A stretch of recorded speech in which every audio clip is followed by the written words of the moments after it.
যে প্রবাসী বিগত 4 বছর ধরে অপেক্ষা করছে কবে সে বিমানে উঠবে, কবে সে উড়াল দিবে বাংলাদেশের নামে। অপেক্ষা কি ওই প্রবাসীকে জিজ্ঞেস করে দেখুন, যে প্রবাসী সেই 4 বছর আগে 2 বছর আগে তার সদ্য ভূমিষ্ঠ হওয়া সন্তানটাকে রেখে এসেছিল।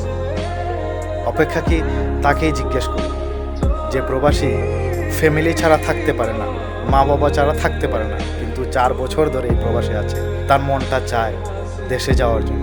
প্রত্যেকটা রাতে সে প্রহর গুনে বছরটা গেলে ছুটি পাবো, দেশে যাব, মা বাবার মুখ দেখব, মায়ের হাতে রান্না খাবো, প্রিয়তমা স্ত্রীর সাথে একান্তে সময় কাটাবো, বন্ধু বান্ধবের সাথে ঘুরে বেড়াবো, আত্মীয় স্বজনের মুখ দেখব, ভাই বোন মা বাবা সবাই মিলে একসাথে বসে ভাত খাবো।